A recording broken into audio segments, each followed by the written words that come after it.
దీని యొక్క full video కావాలంటే మన డిస్క్రిప్షన్లో ఇస్తున్నాను లింక్, అక్కడ నుంచి మీరు చూడండి దీని యొక్క ఫుల్ లింక్, ఫుల్ వీడియో అనేది. సో అక్కడ మొత్తం ఆప్షన్స్ అన్నీ చెప్తారు, ఏ ఆప్షన్స్ ఎలా వాడుకోవాలి అనేది. కావాలనుకుంటే అక్కడ నుంచి చెక్ చేసుకోండి. తీసుకొని వెళ్ళాలన్నమాట. లేదంటే డ్రమ్ అనేది క్రియా కోసం అంటే అటు పోయిన తర్వాత శబ్దం రావడం అలాంటివన్నీ జరుగుతాయి.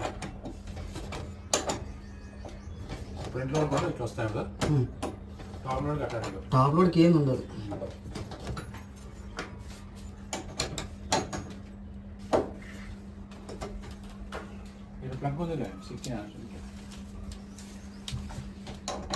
ఇది హీటర్ కోసం వేసాను, హీటర్ కోసం వేసిందాను కదా 16 amps ఉంది.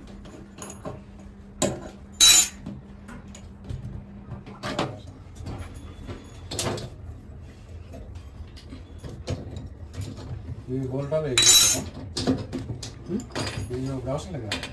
అవసరం లేదు అంటే జాగ్రత్తగా పెట్టుకోవాలి.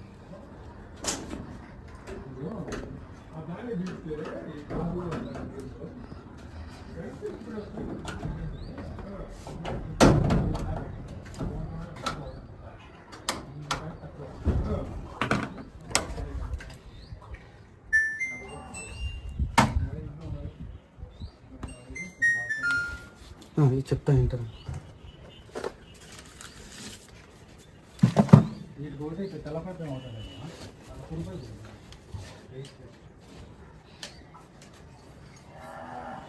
ట్యాప్ 24 hours ఆన్లో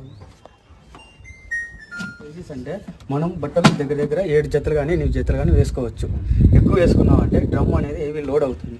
లోడ్ అవడం వల్ల శబ్దం అనేది అక్కడ ఇక్కడ కొట్టుకోవడం జరుగుతుంది. మనం అప్పుడు ఏం చేయాలి, లోడ్ అనేది తగ్గించుకోవాలి.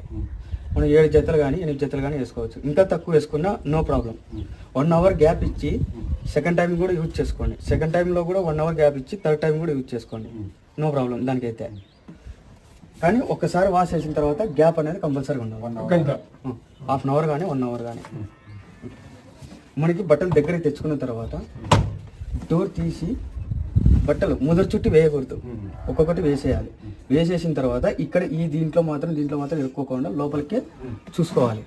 మనకి ముక్కలు భాగం వరకే వేసుకోవాలి, ఫుల్ వేసుకోకూడదు. వేసుకున్న తర్వాత క్లోజ్ చేసుకోవాలి. క్లోజ్ చేసుకున్న తర్వాత ఇక్కడ లిక్విడ్ ఐటమ్సే వాడాలి, సర్ఫ్ ఐటమ్స్ వాడకూడదు. ఓన్లీ లిక్విడ్ ఐటమ్సే వాడాలి. ఇక్కడ లిక్విడ్ వేసుకోవచ్చు, ఇక్కడ లిక్విడ్ వేసుకోవచ్చు, ఇక్కడ కంఫర్ట్ వాడుకోవచ్చు. క్లోజ్ చేసేసిన తర్వాత ఈ మిషన్కి పవర్ ఆన్ బటన్ ఇదేనా స్విచ్ చేసుకోవాలి. ఆన్ చేసిన తర్వాత మనం